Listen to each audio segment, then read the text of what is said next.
warahmatullahi wabarakatuh. Innal hamdalillah nahmaduhu wa nasta'inuhu wa nastaghfiruh wa na'udzu billahi min syururi anfusina wa min sayyiati a'malina.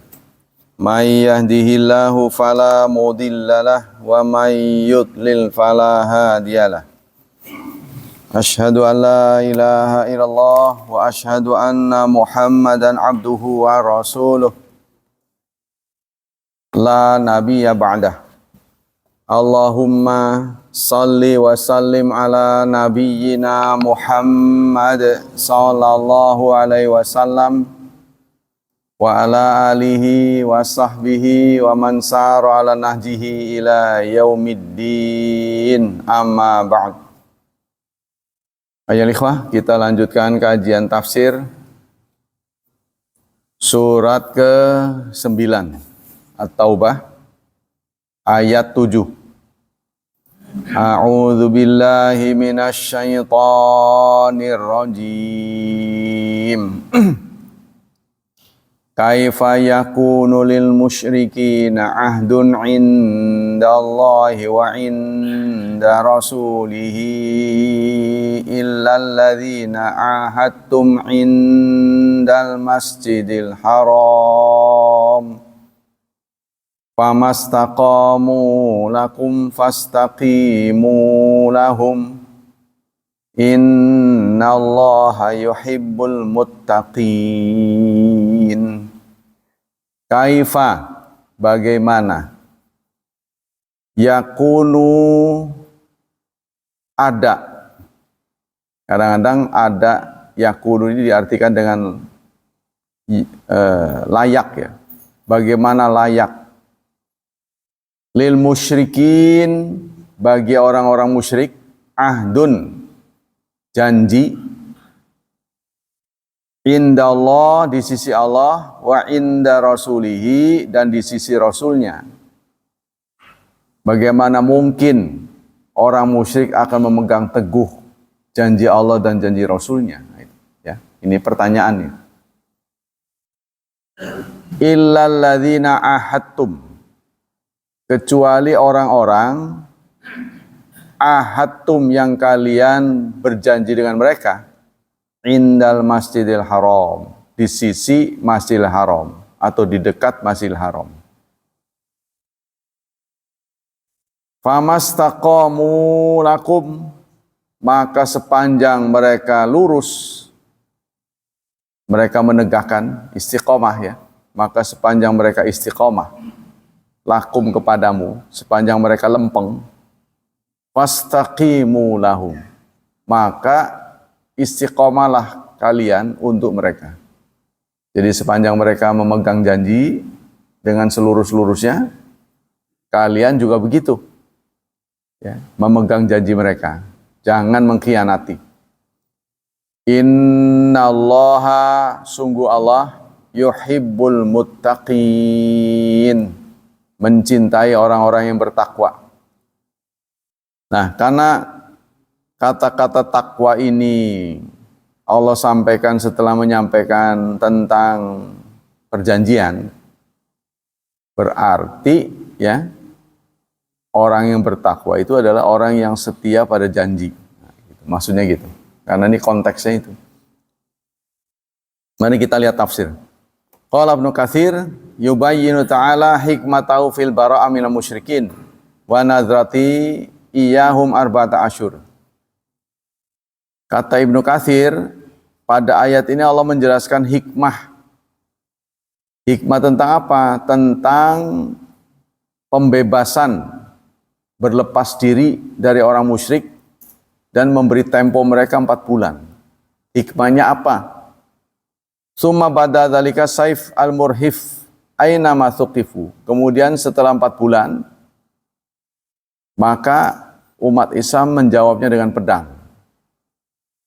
Kaifa yakunu lil musyrikin ahdun. Mana mungkin ya. Jadi bagaimana mungkin orang musyrik akan memegang teguh janji? Wa amanun, serta keamanan, maksudnya janji keamanan. Apa iya orang musyrik bisa dipegang janjinya? Singkatnya gitu. Wa yatrukuna fi ma hum fihi wa hum musyrikuna billah kafiruna bi wa bi rasulih. Dan mereka meninggalkan apa-apa yang ada pada mereka sementara mereka masih musyrik. Maksudnya begini, apa iya orang musyrik akan megang janji? Lawang musyriknya aja udah nggak memegang janji gitu, maksudnya gitu. Dengan musyriknya saja itu sudah bermasalah. Apa iya bisa? Ya, maksudnya bisa dipercaya? Apa mungkin mereka bisa dipercaya? Wong, kalau mereka bisa dipercaya pasti sudah menerima Islam. Wong, Islam itu kebenaran. Islam itu benar, indah. Itu aja ditolak. Bagaimana mungkin mereka bisa lempeng? Begitu maksud dari ayat ini. Tapi untuk jangan salah tafsir, kita lihat ahli-ahlinya. Illal ladzina ahadtum. Meskipun demikian, Allah mencabut. Illa itu istisna ya. Kalau bahasa Jawa itu ngewaleri. Ngewaleri. Tahu nggak ngewaleri? Mengeluarkan, mengecualikan. Ini bahasa kuno, kawi ya. Jadi di kalangan orang pesantren itu ada buat nyoreti itu bahasa kawi yang dipakai. Kawi itu kan diduga Jawa yang paling kuno ya. Bahasa kawi. Nah, orang Jawanya juga nggak ngerti.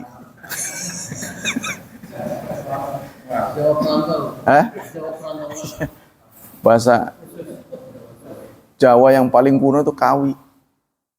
Bahasa kawi. Nah, itu di pesantren masih dipakai.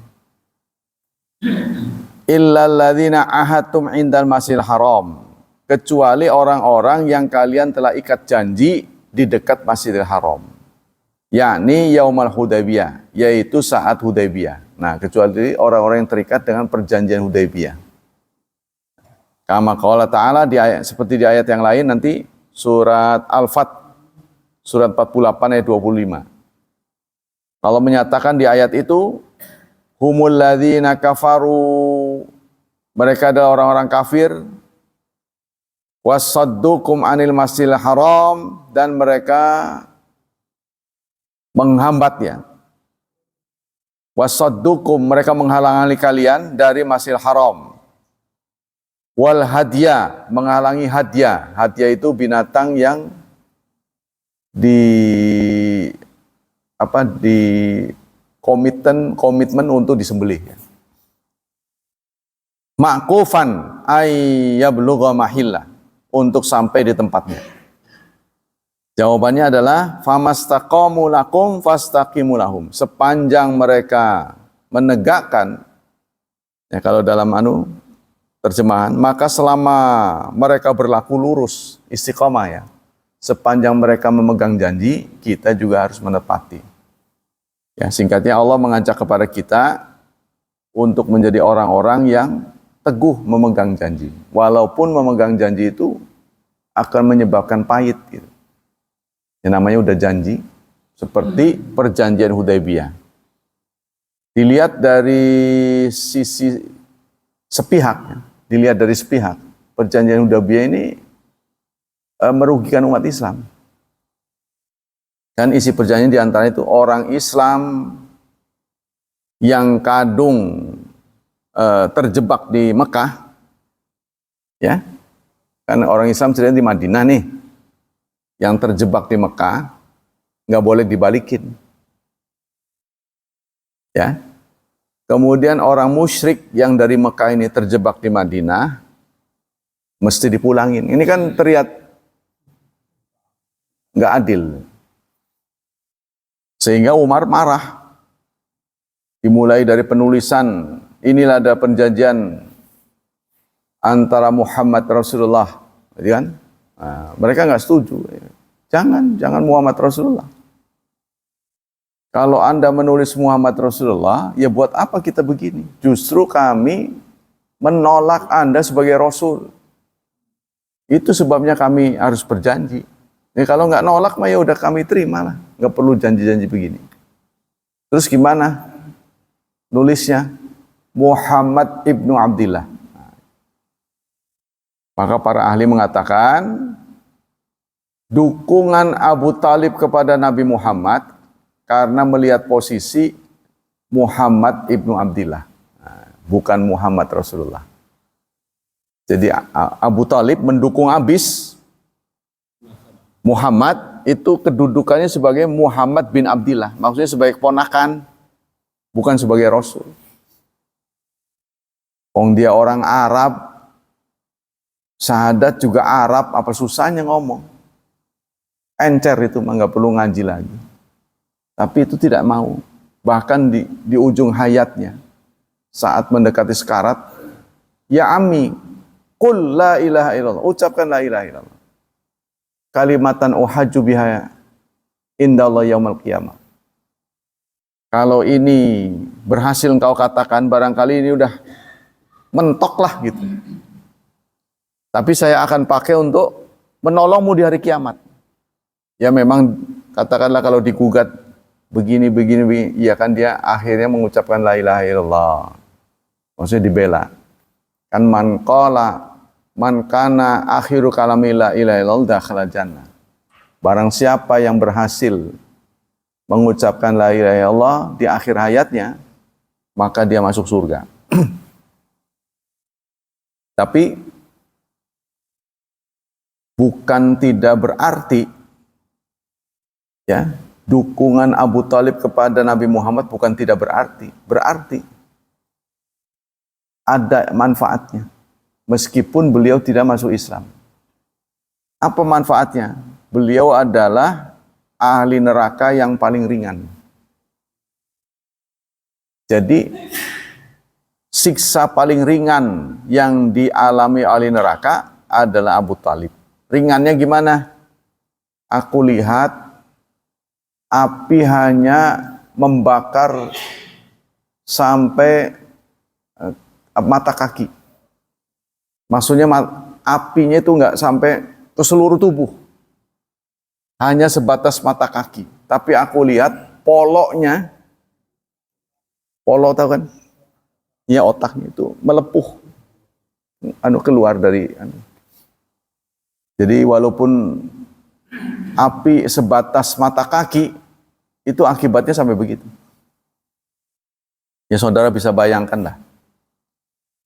Matahari adalah salah satu bintang. Anda bisa lihat di langit, yang bisa Anda lihat ya, dan mata kita semakin kurang. Anda bisa lihat di langit berapa jumlah bintang. Nah, bintang yang terdekat itu matahari. Bintang kan banyak tuh, yang paling dekat dengan kita tuh matahari. Kelak matahari itu sujirat, akan diambil dan dia akan masuk ke jahanam. Matahari itu. Sehingga ahli tafsir berbeda pendapat. Kenapa matahari berakhir di jahanam? Apakah turut menjadi pemanas? Ada sebagian ya matahari masuk jahanam apakah sebagai hukuman? Karena jahanam itu kan tempat hukuman. Kalau dihukum nggak mungkin, karena matahari itu taat, nggak pernah salah. Nah itu kata sebagian ahli tafsir, ya meramaikan jahanam sebagai pembakar. Dan jahanam itu seperti diinformasikan oleh Nabi Muhammad, 70 kali panas yang dialami di dunia. Jadi api dunia ini dengan segala yang kita bisa akses, ya kan api kalau menurut ahlinya itu kan bisa dipanasin sehingga besi aja lumer kan? Tuh tukang las tuh. Tukang las tuh pakai cutting torch. Panasin pakai gas. Bisa potong tuh api. Besi. Begitu panasnya. Tapi ada lagi bagian dari las yang enggak hancur. ujungnya tuh. Ujungnya kayaknya tembaga apa? Oh, dia punya ya ada besi tertentu. Kalau dia muda, kan pasti udah lumong gitu. Kayak lilin, tapi dia bisa buat difokuskan sehingga bisa motong. Ya. Jadi api itu bisa motong besi. Terbayang oleh saudara tubuh kita kan? Tubuh kita nggak ada apa-apanya, paling tahan 100 derajat. 100 derajat itu panasnya air mendidih. Anda kalau dicepretin air mendidih kan melepuh, ya kan? Berarti tubuh kita nggak cocok. Tubuh kita tuh paling tinggi 36 ya. Suhu kan 36. Berarti di atas itu udah nggak kuat kita. Contohnya ketika di Arab Saudi lebih dari 30, kita udah kepanasan. 42, 50, udah nggak tahan. Apalagi air mendidih 100 derajat. Kata orang-orang KS, besi bisa cair itu 1500 derajat. Ya, 1500, tergantung besinya ya. Nah, api yang ada di dunia ini dalam hadis, itu baru 1/70. 1/70 jahanam. Termasuk yang ngerewangi panas itu matahari. Matahari nanti diambil.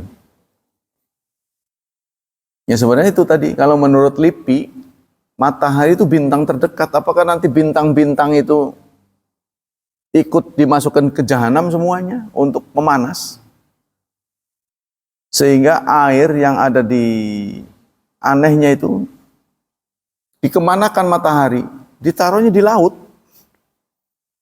Yaitu ayatnya itu dalam juz amma. Wa idzal biharu sujirat. Tuh. Wa idzal biharu sujirat, ketika laut-laut dipanaskan. Jadi dia meluap, airnya kering. Garing, nggak ada air. Karena itu ditaruh di situ. Blus. Wah, dia nggak tahu dah pokoknya agendanya ya, mengerikan. Waqad fa'ala Rasulullah dzalika. Dan Rasulullah sudah melaksanakan. Nanti ada yang terlewat.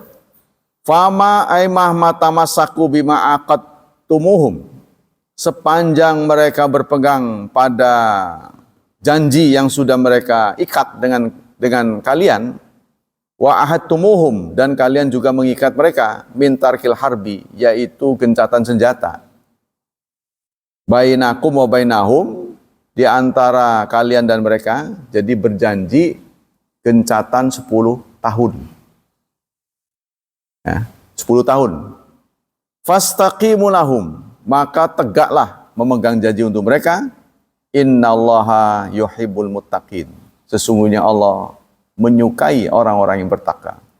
Waqad fa'ala dzalika Rasulullah. Rasulullah melaksanakan perjanjian itu.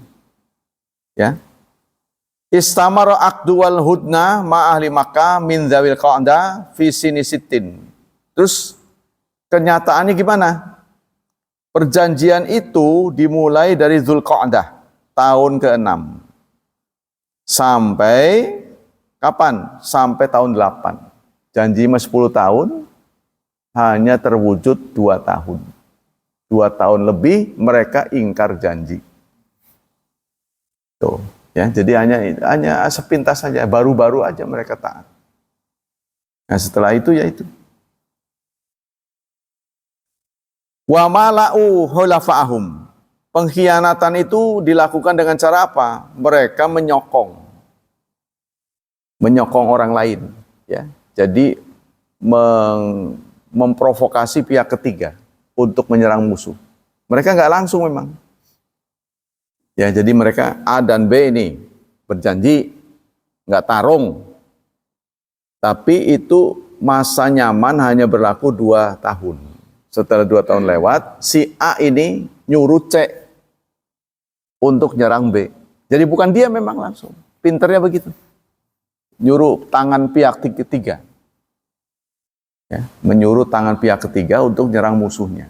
Nah, Rasulullah tahu, Rasulullah dapat wahyu ya kan. nggak bisa dilawan itulah. Dikira mereka, ya singkatnya mereka belum menempatkan posisi Rasul sebagai utusan Allah kan, masih dianggapnya orang biasa. Wah pasti digocek bisa. Rasulullah tahu, dapat berita dari yang maha tahu, nggak bisa dilawan itu. Nah, mereka nggak sadar bahwa begitu. Ya itu kalau mereka sadar pasti nggak ngapain harus berjanji itu kan, masuk Islam aja. Nah inilah saudara, seperti orang-orang kafir sekarang banyak menolak Islam juga karena nggak sadar. Jadi mereka anggap Quran itu karangan. Sehingga sekarang ada viral di internet seorang pendeta mengatakan ada keterangan agama tertentu, dia nggak menyebut Islam. Ada nabi usianya sampai 950 tahun berdakwah. Itu kan Nabi Nuh sebenarnya. Dijelaskan kan 1000 tahun kurang 50 dalam Quran. Nabi Nuh berdakwah 1000 tahun kurang 50 kan 950. Dia tidak berhasil merekrut kecuali 40 orang. Nah, ini digugat oleh pendeta. Saya nggak pernah mendapat catatan orang lebih dari segitu umurnya. Nah, kamu belum tahu aja itu kan. Manusia purba itu, lihat dulu ahli sejarah. Ya itu dia sepihak gitu udah ngomong begitu ngawur. Kita lanjut. Jadi makanya saya suka ditanya bagaimana pengalaman atau pengetahuan Bapak terhadap materi-materi Kristen. Saya jawab begini, setelah saya menemukan kebenaran, malas saya. Malas mengkaji agama mereka itu, buang-buang waktu saya bilang. Ya masa udah tahu nggak benar dikaji-kaji terus. Tapi jawaban itu sebenarnya nggak tepat sih. Pengetahuan terhadap agama mereka yang nggak benar itu perlu kita ketahui justru untuk melawan mereka, untuk menyadarkan gitu. Jadi mengetahui yang salah itu penting buat kita sebenarnya. Cuma karena kapasitas saya nggak banyak waktu, malas jadi saya bilang. Angguran saya perdalam Islam aja. Sebab kan kita, katakanlah otak kita 100. Kalau dipenuhi mereka 90 ya buat Islamnya cuma 10 nantinya. Udah buang aja. Ketika saya mengenal Islam itu benar, sudah saya lupakan. Ya anggaplah pengalaman pahit. Nah begitu, tapi banyak orang tuh banyak yang terus ya, mempelajari justru untuk menyadarkan mereka. Karena di antara mereka nggak cukup waktu untuk belajar. Orang Islam aja yang udah ngerti Islam nggak banyak yang ngaji, apalagi mereka. Sama dengan kita. Ya, jadi keluarga Kristen belum tentu tahu tentang Kristen gitu. Dalam bahasa kasar begini, kan kita kenal Islam KTP. Ya, Islam KTP itu nggak sendiri, Kristen KTP juga ada, Buddha KTP juga sama. Jadi keturunan-keturunan mereka malas belajar. Ya, jadi kebanyakan mereka tetap ikut karena taklid. Ya, ya, pokoknya malas lah. Jadi makanya di kartu identitas di luar agama itu tidak dimasukkan. KTP-nya nggak ada, agama .2 nggak ada. Itu masalah pribadi, negara tidak boleh ikut campur. Kalau di Indonesia pernah ada niat ya, wacana mau dihilangkan, pernah ingat kan? Nah itu mereka ingin ikut itu. Kalau itu dihilangin, kita tidak mendapat data lagi. Berapa jumlah berdasarkan KTP ya. Walaupun itu belum tentu nyata kan, belum tentu sebenarnya gitu, tapi ya lumayan kita dapat data. Apa nurun, apa naik? Kita tahunya dari mana nih? Jumlah umat Islam. Nah itu dari situ. Terutama di mana ini? Biro dulu tuh klasifikasi data. Sekarang apa ya? Badan ya. Badan statistik yang rencananya akan dibangun di dekat mall itu dekat BJB itu, karena ada tanah tuh. Ya, tanah milik Badan Statistiknya. Belum dibangun, masih tanah kosong. Jadi rencananya di situ. Nggak tahu tuh orang umum bisa masuk nggak? Saya dulu pernah diundang ceramah di Serang sih. Kebetulan yang bagian Biro Statistik tuh kenal saya. Saya sebagai dai pengen nanya nih, jumlah umat Islam naik apa menurun gitu. Saya nanya itu aja. Dibanding dengan Pak Harto, di zaman Pak Harto nurun persentasenya. Itu berapa tahun yang lalu, nggak tahu sekarang nih naik apa turun. Terus ada fenomena baru, dia bilang tuh, beritahu saya. Di daerah timur ada kegiatan agama, Buddha bukan, budaya bukan, Hindu bukan. Pokoknya agama-agama yang resmi nggak ada. Nggak masuk gitu. Nggak taunya Yahudi. Jadi komunitas Yahudi di timur itu sudah mulai banyak. Kata Biro Klasifikasi ini, kami datang ke rumahnya, yaitu ditanya Buddha bukan. Oh ini semua bukan. Terus agama apa? Nggak ngaku dia, tapi kami lihat bendera Israel. Terselip di rumahnya, bendera Israel. Yahudi ya, diam dia. Karena belum resmi. Nah, jadi sudah masuk daftar tunggu. Kan Konghucu sudah berhasil oleh Presiden Gus Dur kan. Yang meresmikan itu Presiden Gus Dur. Konghucu mereka sambut dengan gembira. Makanya sekarang setiap tahun kita saksikan barongsai. Ya kalau itu sih saya setuju, nggak terlalu mengganggu itu. Ya, palingnya dupa itu aja sama barongsai. Tapi kalau Yahudi ya kalau bisa jangan. Maksudnya merusak tuh nggak pernah. Kalau setahu saya Konghucu, karena Konghucu paling kebakaran kelenteng, paling kebakaran dia. Karena apa? Dia nggak bisa meninggalkan dupa. Dia lilin. Jadi kadang-kadang lengah kebakaran. Paling itu aja. Tapi kalau Yahudi merusak.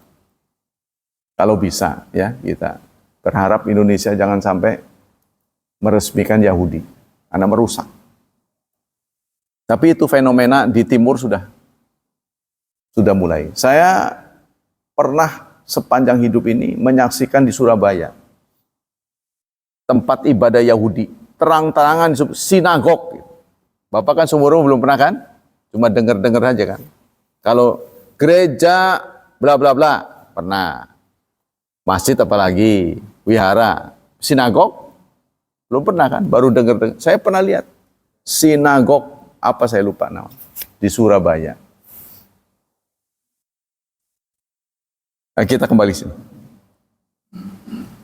Jadi perjanjian umat Islam dengan musuh saat itu hanya berjalan 2 tahun. Padahal ditekennya 10 tahun.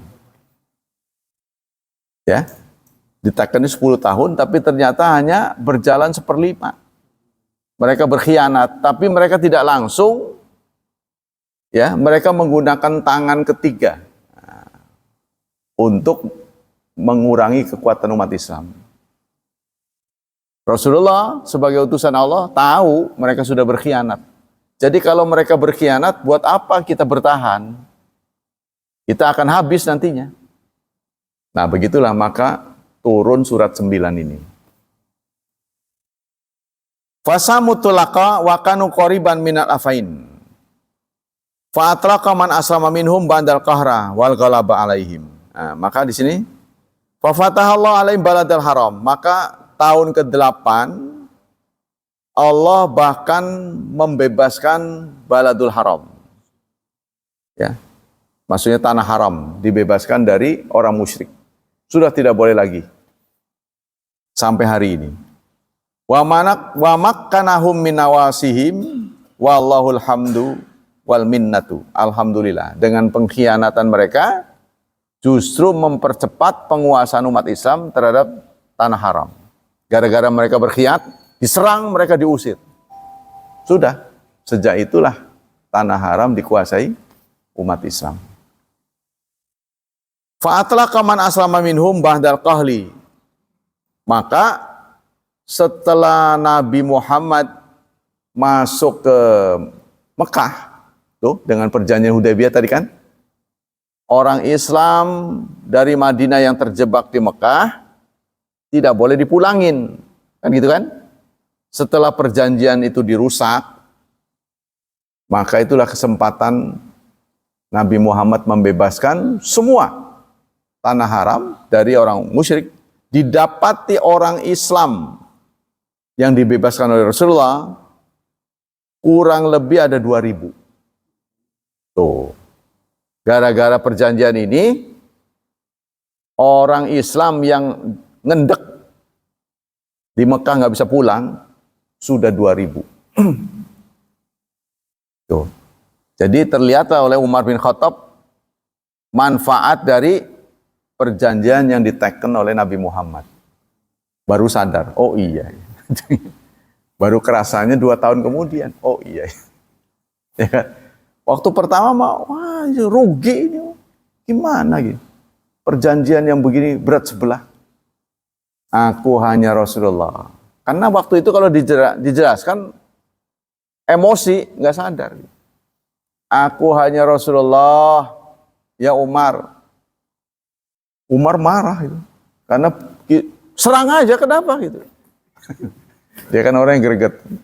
Aku hanya utusan Allah, Umar. Waduh, senep itu kan. Terima aja. Saudara bisa bayangin lah, orang berangkat dari Mekah ke Madinah itu, dari Madinah ke Mekah kan cukup jauh. Begitu sampai deket situ, Hudaybiyah kan daerah tapal batas ya. Nggak boleh masuk, pulang lagi, bayangin itu. Hah? Iya, banyak kan. Kan kesel itu. Maka disitulah terjadi potong kambing kan, karena itu batal. Jadi kalau kita niat, Pak, hukum itu berlaku sampai sekarang. Kalau kita sudah niat haji karena sesuatu hal, ya bisa intern atau ekstern, ya. Boleh jadi ekstern itu karena serangan. Terjadi perang besar sehingga membuat kita nggak bisa masuk, naudzubillah ya. Maka kita harus dam. Mereka potong dam. Ayo kita sembelih. Menang baik kami. Nah, maka itu Maimunah, istri Rasulullah. Ya Rasulullah, apa Aisyah saya lupa. Kenapa tidak dimulai dari Anda? Karena kita batal masuk ke tanah haram, kita potong. Kita sembelih. Dam, sebagai dam. Setelah ada perintah itu semuanya menang baik. Lalu ada yang membisiki istri Rasulullah, kenapa tidak dimulai dari Anda ya Rasulullah? Nah, Rasulullah menang, potong klek-klek. Semuanya baru ngikut. Karena itu gundam kata bahasa ini. Enak. Kalau saja Nabi Muhammad bisa dilawan udah pada teriak, bisa enggak mau. Tapi karena mereka taat, bro. Ini perjanjian berat sebelah. Nah, baru terlihat manfaatnya 2 tahun kemudian. Kan Rasulullah sudah tahu bakal berkhianat. Mereka kan nggak tahu. Iya, Rasulullah sudah tahu, tapi orang ini susah dijelasin.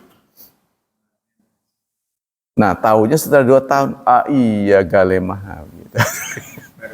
Baru, ya kan? Jadi ada orang yang pada waktu itu otaknya sama dengan anak kita lah. Anak kita nakalnya luar biasa, suruh belajar nggak mau. Karena dia belum ngerti, saudara. Masa depan sepertinya belum ngerti. Saudara harus sabar. Begitu dia udah umur, ingat-ingat, waduh, mengalir air matanya. Ternyata bapakku orang yang baik. Tapi saya sadarnya baru sekarang. Dulu mengelawan gitu kan. Waduh, lamun kita mau orang dikejemi, mau orang mengken. Nah begitu, banyak yang ngomen begitu. Tapi ya itu sadarnya setelah gak ada. Baru sadar. Makanya ini pelajaran buat kita, sepanjang ada orang tua, servis habis. Jangan nunggu nanti. Jangan nanti lah, setelah nggak ada waktu. Coba boleh jadi ketika nanti yang kita tunggu itu datang, kita memang makmur, tapi orang tua kita sudah nggak ada. Ya buat apa? Momen terbaik adalah hidup di dunia.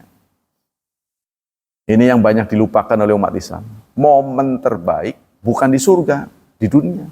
Sebab dunia bisa menentukan surga, surga nggak bisa. Jangan salah dengar nih. Jangan salah dengar. Nanti saya digugat orang. Iya. Sementara Allah kan mengatakan wal akhiratu khairul laka minal ula. Momen dunia itu momen terbaik, saudara. Kenapa? Karena kita bisa menentukan akhirat. Anda mau couplingnya bagus apa sempit apa luas, Anda bisa tentukan, request lah bahasanya. Bisa request hari ini. Tapi kalau kita sudah di surga, dapatnya sempit. Udah, nasib. Nggak bisa berubah. Kan khalidina fiha abadan. Kekal. Di dunia kan bisa berubah. Namanya dunia, fana. Fana itu hanya berubah. Oh. Siapa bidadari terbaik? Ya istri kita. Masa sih kayaknya begitu ya? Contohnya, jangan lihat hari ini. Dulu saudara mau itu kan bukan cantik. Nanti disulap mata kita itu. Jadi kelihatan indah lagi. Jadi kalau sama-sama masuk surga, insya Allah, maka bidadari yang tercantik dan terindah adalah yang dari dunia. Berarti kan dunia lebih unggul. Sebab kalau Anda nggak mendapat naudzubillah, siapapun yang nggak punya istri contohnya kan, nanti kan dapat bidadari juga, cuma nggak ada yang dari dunia kan, nggak ada dongengnya. Kan dia nggak punya pengalaman. Kalau istri kita kan ada pengalaman, suka duka. Nah itu jadi asik. Jadi asik. Jadi sebenarnya kalau Anda mau berpikir, momen terbaik itu sekarang. Sebab itu tadi, makanya kita harus baik pada orang. Kenapa? Karena Anda semua, sahabat-sahabat, itu kelak akan memberi saksi. Allah butuh saksi. Memang Allah dengan maha taunya nggak membutuhkan itu, tapi untuk menunjukkan bahwa dia adil, itu butuh saksi. Kamu saya beri nilai sekian. Bagi Allah itu hak Allah, prerogatif. Rasanya orang itu jahat ya, kok bisa masuk surga kan begitu.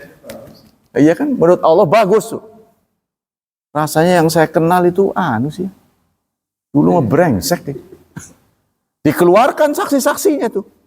Saksi-saksi yang ya, meringankan dia. Tuh, saksi yang benar. Saya nyaksikan dia nyumbang, saya saksikan dia baik, saya saksikan dia tuh, saksi-saksi. Kamu aja yang nggak tahu. Ya, itu. Kan ada rahasia-rahasia yang orang nggak tahu, amal kebaikan. Termasuk rahasia menutup aib orang. Itu nanti di akhirat nilainya sangat tinggi. Menutup aib orang. Ada orang nanti diadili, katanya Allah maha tahu. Saya ingat saya dulu pernah melakukan perbuatan. Kok nggak diungkap ya di sini ya? Nah begitu, ada yang berpikir begitu. Nggak taunya belum selesai hisab, ada momen tertentu diajak ke ruangan. Tidak di depan pengadilan. Dibuka datanya. Loh, kamu dulu begini. Waduh, iya benar. Nggak ada siapapun. Hanya Allah dan dia. Kamu tahu kenapa engkau dibawa ke sini? Tidak di depan pengadilan. Karena dulu kamu suka menutup aib orang. Hari ini celamu aku tutup. Bahkan jangan sampai kau berikan informasi ini keluar dari ruangan ini sekalipun. Aku hapus, jangan pernah diingat lagi. Setuju? Wah ya setujulah. Gak usah nanya itu. Nah itu, makanya ada hadis, barang siapa yang suka menutup aib saudaranya, maka Allah akan tutup aibnya di akhirat. Tuh, kan ada doa kita itu di akhir surat Ali Imran, wala tukhzina yaumal qiyamah. Ya kan?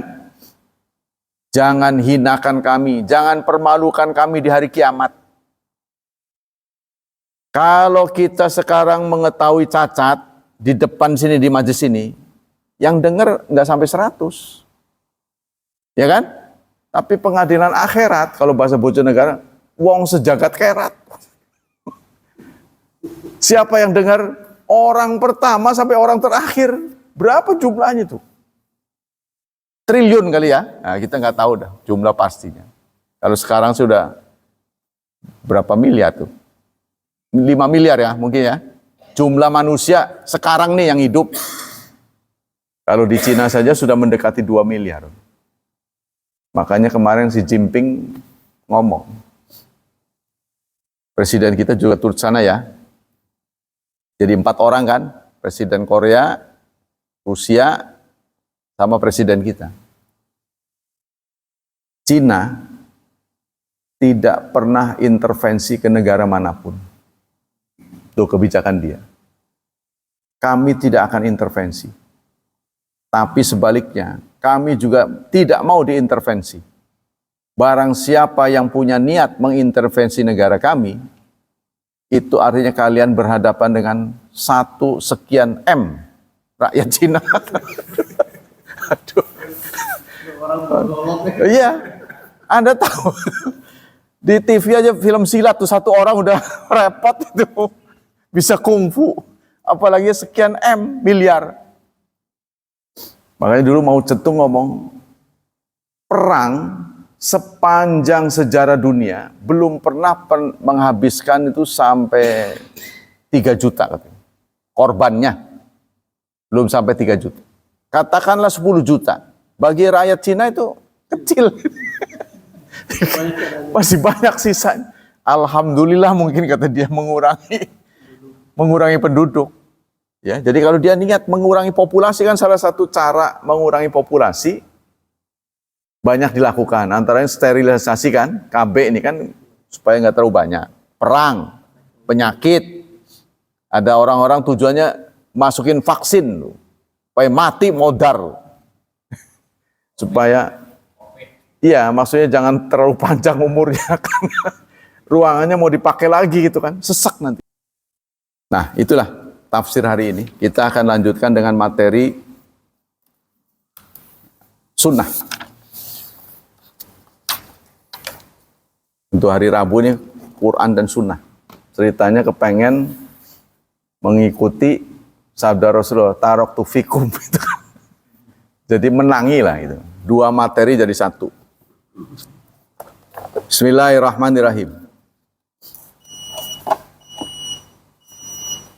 Babu imamatil gulam al-mumayyiz qabla ayyahtalim. Bab hukum imam anak-anak. Imamnya anak-anak.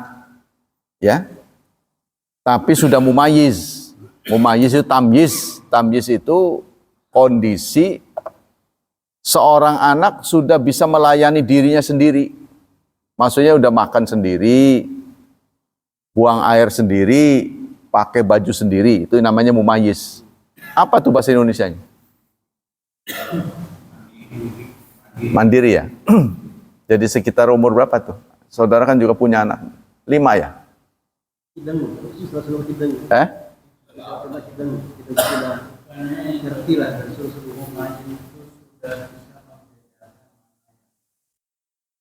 Iya. Iya maksudnya belum mukallaf sih, belum dewasa, cuma dia udah bisa melayani diri sendiri. Jadi makan sendiri nggak disuapin. Bahasa kasarnya cebok sendiri, itu yang paling susah kan cebok kan. Ya gitu. Nah itu boleh jadi imam singkatnya. Kalau anak sudah segitu. Ini diceritakan oleh Amr bin Salamah. Kunna bimain mamarin nas. Suatu saat kami berjumpa dengan banyak orang ya di tempat yang ada aliran air. Dan kita tahu Arab itu kan susah air. Jadi kalau ada tempat air, sumber air pasti mereka bergerombol. Banyak. Wa kana yamuru bina arukban. Para penunggang Dulu belum ada mobil ya. Maksudnya orang-orang safar kan pakai binatang ya. Ya, pada turun ke situ. Ya namanya air kan. Namanya kalau bahasa kita tuh oase. Oase. Oase itu satu komplek di mana di situ ada sumber air, ada pohon-pohonan sejuk pada berteduh di situ. Kalau kita apa rest area ya? Kalau di tol itu rest area. Fanas aluhum malinas, tiba-tiba ada gaduh, ada kegaduhan. Sehingga ada yang bertanya, ada apa? Mahadza rajul? Laki-laki ini siapa? Karena Nabi Muhammad datang. Jadi mereka gaduh. Fayaqul yazmu anna Allah arsalahu. Tahu tuh orang saling berbisik, katanya sih dia ngaku utusan Allah. Kan ini orang-orang awam nih. Ada apa? Siapa itu? Katanya dia itu utusan Allah. Ini orang awam nih. Bizamin anal arsalahu auha ilaihi. Allah sudah memberi wahyu padanya. Auha bikadza. Fakuntu ahfadzu dzalikal kalam. Maka si anak nih cerita nih, yang cerita ini anak. Saya waktu itu sering mendengar sabda Nabi. Nah, jadi si anak ini, yang anak ini adalah anak sambung ya, anak tiri Rasulullah. Ya.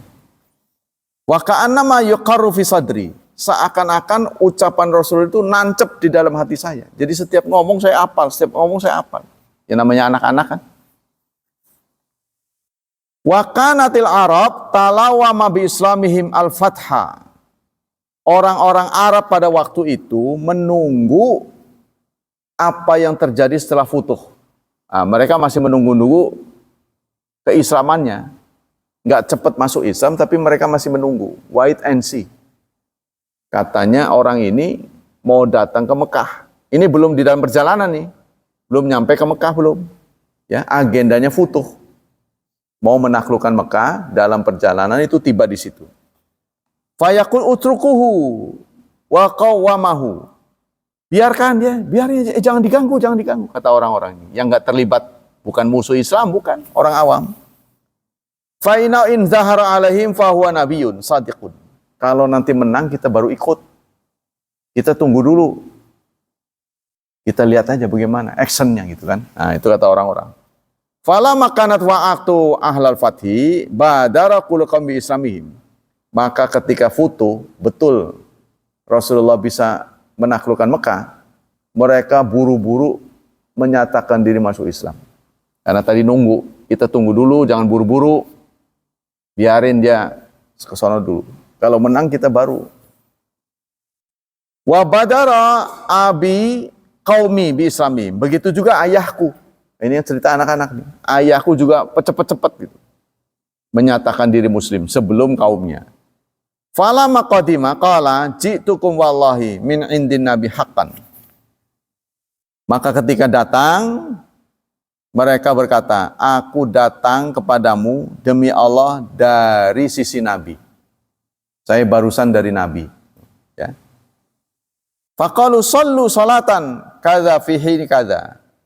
Kata orang itu, nabi memberi petunjuk kita wajib sholat. Tuh, si orang ini cerita, saya barusan dari Nabi itu. Dia memberikan ajaran wajib sholat kepada orang-orang ini, ya, yang sudah mendengar Nabi sudah menguasai menaklukkan Mekah sehingga mereka menyatakan diri masuk Islam, rombongan ini. Jadi salah satu ajarannya apa, kan mereka haus informasi ya. Salah satu ajaran itu wajib sholat. Tuh. Wasallu kadza fihi ni kadza, diterangkan waktunya. Ngajilah di situlah. Kapan aja? Waktu subuh. Apa itu subuh kan mereka sementara dulu belum ada jam, kan kerok tuh. Zuhur jam segini, nah, belum ada jam. Bayangkan saudara kalau menghadapi orang nggak ngerti jam. Primen nerangaken nih. Kan panjang lebar. Falama faidha hadarati salat falyu'adzin ahadukum. Kalau waktu sudah tiba, salah seorang di antara kita, di antara kalian adzan. Ya, salah seorang di antara adzan, wal ya'umukum atharakum Qur'anan. dan salah seorang di antara kalian mengimami yang paling banyak hafal Qur'annya. Begitu kata orang ini. Fanadharu falam yakun ahad aktsara Qur'anan.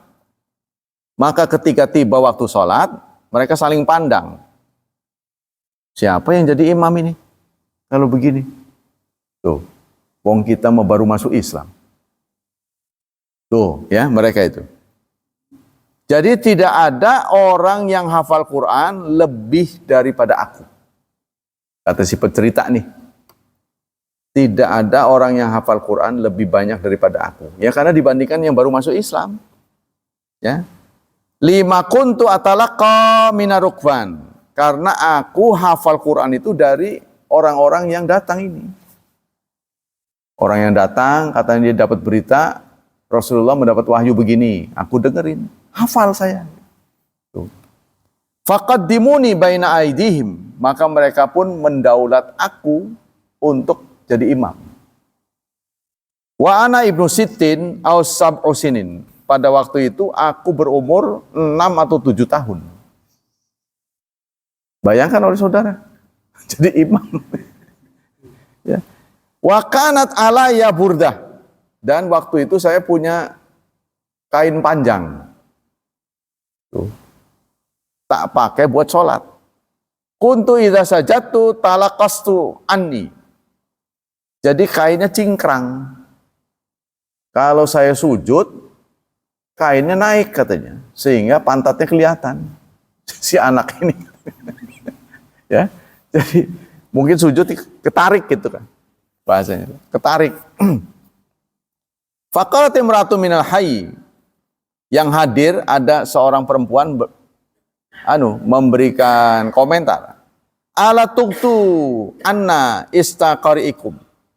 Tutup sih itu pantat itu. Bocah cilik kok. Jadi kata cingkrang ya, ketarik. Tutup sih gitu. Kan di antara mereka ada yang pakai pakaian panjang itu kan. Tuh ceritanya. Faqata'u lahu qamisan. Maka mereka pun memotong tuh. Sahabat tuh hebatnya begitu. Memotong baju yang lewer ditutupin. Jadi nggak tanya A, B, C, langsung begitu. Falamma farihtu bi syai'in faraha bidzalika qamis. Maka aku mendapatkan perlakuan seperti itu gembira, berak mandeberak gitu. Itu bahasa Bojonegara. Ya, ditutupin begitu oleh orang dewasa.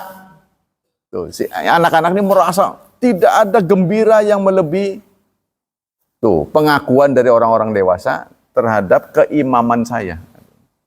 Mandeberak gitu. Kata si anak ini yang ceritain. Apa kesimpulan dari hadis ini? Hadis ini menjelaskan fi jawadi salati Amr bin Salamah liqaumihi dalilun. Ini menjadi dalil jawazul muftarid khalal mutanafil. Anak boleh menjadi imam sepanjang yang dewasa nggak ada. Ya, jadi anak baru ada yang anak yang ngerti. Tapi itu yang mumayyiz. Sebab kalau tidak mumayyiz ya dia nggak bisa membedakan apa batal apa enggak nanti. Tuh. Yang kedua, ini menjadi dalil orang boleh ya sholat di belakang sholat sunnah. Kita boleh menjadi makmum dari imam yang sholat sunnah. Paham belum? Kenapa bisa dijadikan dalil? Karena anak ini kan belum wajib.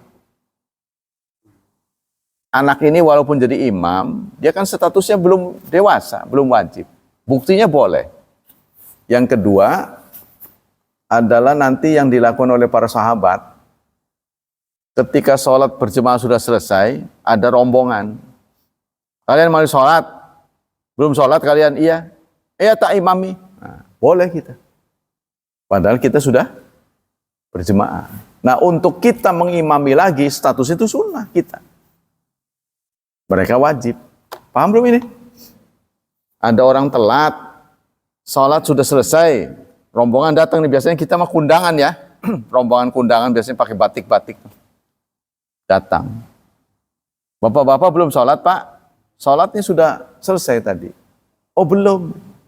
Iya kita belum sholat. Udah berjemaah tak imami ya? Nah, untuk kita sunnah, karena kita kan udah tadi. Tapi kita diberi hak hanya sekali, bukan untuk apa itu? Joki ya. Ayo yang belum sholat, saya imamin. Kedua, ketiga. Ya, kita diberi hak hanya sekali. Sunnah hukumnya. Ya, sebab membawa mereka supaya berjemaah. Dikit lagi ya.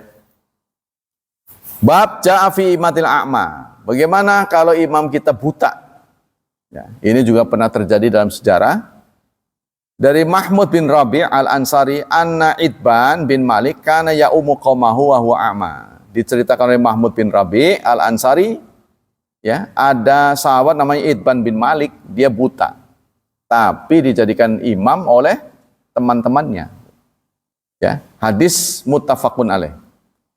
Dari Aisyah, anna Nabiya istakhlafa ibna Ummi Maktum alal Madinah yusalli bin nas. Begitu juga saat Rasulullah memimpin perang, maka Masjid Madinah ya dikuasakan kepada Ibnu Ummi Maktum. Itu yang pernah gara-gara dia turun surat Abasa. Ya. Jadi imamnya diserahkan kepada beliau selama Rasulullah keluar. Ya. Nih kata Aisyah, Nabi istakhlafa, ya, istakhlaf itu mengkhalifahkan, mengangkat khalifah kepada Ibnu Ummi Maktum alal Madinah, di Madinah, yusalli bin nas, untuk memimpin sholat. Jadi beliau menunjuk Ibnu Ummi Maktum. Apa kesimpulan hadis ini? Hadis ini memberikan isyarat pada kita bahwa imam dengan indera yang tidak normal, buta ya, itu boleh. Kalau sepanjang tidak ada, ya kan? Tapi Rasulullah pernah menunjuk beliau langsung. Padahal yang melek juga banyak. Itu mungkin karena penguasaan beliau ya terhadap Quran. Bahkan di satu hadis dijelaskan bukan sekedar mimpin sholat saja, tapi kekuasaan Madinah. Bukan Pak, bukan kota, maksudnya sebagai penguasa. Selama Rasulullah keluar, kebijakan Madinah ini diserahkan pada Ummi Maktum, termasuk sholatnya. Karena di zaman Rasulullah nggak dipisahin penguasa dengan imam. Kita aja sekarang kan, wali kota nggak pernah jadi imam, imam nggak pernah jadi wali kota. Seharusnya jadi satu. Ya sebenarnya ini wali kota kita sekarang ini ketua DKM. Mungkin, jadi imam bisa. Ya bisa, cuman bukan imam sidi kali ya. Mungkin di masjidnya, mungkin ya. Ya sekali-kali nanti kalau kita singgung, Bapak kan DKM tolong sih. Jadi imam dan merasani, ya kan? Biar merasani dalam sejarah penguasa dan imam jadi satu. Kan kita belum merasakan tuh, biasanya selalu terpisahkan. Demikianlah hadirin hafizani hafizakumullah kajian pagi ini. Semoga Allah Subhanahu wa taala melimpahkan pahala yang berlipat ganda untuk kita. Semoga Allah tetap menjaga dan melindungi kita dari wabah dan fitnah, dari syubhat dan syahwat. Dan semoga anak-anak kita masa depannya dicerahkan, dimudahkan hidupnya, diberkahi serta ditakdirkan oleh Allah menjadi hambanya yang saleh dan salihat. Subhanakallah wa bihamdika asyhadu alla ilaha illa anta astaghfiruka wa atubu ilaik. Wassalamualaikum warahmatullahi wabarakatuh.